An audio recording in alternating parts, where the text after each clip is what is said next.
നമ്മുടെ പ്രിയപ്പെട്ട സത്യേട്ടൻ വിചാരിതായിട്ടൊന്ന് കണ്ടാണ് ഒരു പരിപാടി ഉദ്ഘാടനത്തിന്.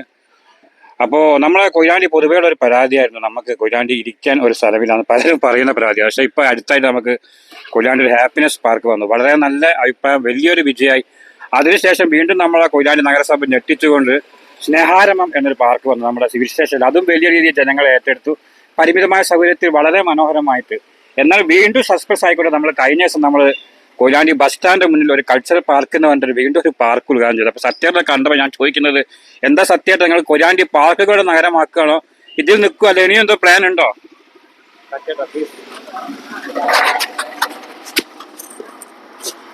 ഏതായാലും എന്താ സത്യേട്ട, ഈ പാർക്ക് കൊയിലാണ്ടി പാർക്കുകളുടെ നഗരമാക്കുകയാണോ, അല്ലെ ഇതിൽ നിൽക്കുവോ?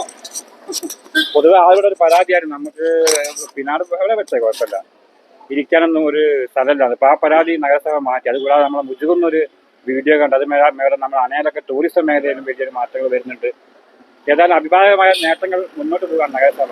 ഇതുപോലെ എന്തെങ്കിലും ഒരു പാർക്കിംഗ് പ്ലാൻ ഉണ്ടോ, ഇതിൽ നിൽക്കോ? തീർച്ചയായും നമ്മുടെ കോവിഡിന് ശേഷം നമ്മുടെ പ്രത്യേകിച്ച് മലയാളികൾ യാത്രകളും അവരുടെ വൈകുന്നേരങ്ങൾ ചെലവഴിക്കുന്നതിനൊക്കെ തന്നെ ഇടം ആഗ്രഹിക്കുന്നുണ്ട്.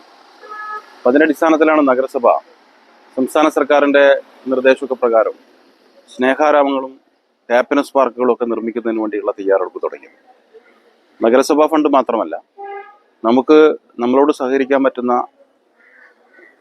വിവിധ വ്യക്തികൾ, സ്ഥാപനങ്ങൾ, അവരുടെയൊക്കെ സഹായത്തോടു കൂടി പൊതു ഇടങ്ങൾ സൃഷ്ടിക്കുക, ആളുകൾക്ക് അവരുടെ പകലുകൾ, വൈകുന്നേരങ്ങൾ സന്തോഷകരമായ രീതിയിൽ ചെലവഴിക്കുന്ന തരത്തിലേക്ക് നഗര കേന്ദ്രങ്ങളിൽ തന്നെ സംവിധാനം ഒരുക്കുക എന്നത് ഒരു ഭരണകൂടത്തിൻ്റെ കടമയാണ്.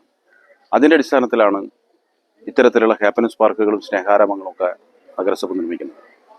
ഇവിടെ മൂന്നാമത്തെ പാർക്ക്, അത് നമ്മുടെ പ്രിയപ്പെട്ട കഥാകാരൻ യു എ ഖാദറിൻ്റെ പേരിലാണ് കൊയിലാണ്ടി നഗരസഭ സാംസ്കാരിക പാർക്ക് എന്ന നിലയ്ക്ക് കഴിഞ്ഞ ദിവസം ഉദ്ഘാടനം ചെയ്തിട്ടുള്ളത്. തുടർന്ന് അങ്ങോട്ട് നഗരത്തിൽ തന്നെ 2 പൊതു ഇടങ്ങൾ കൂടി, പാർക്കുകൾ കൂടി ഉണ്ടാകുകയാണ്.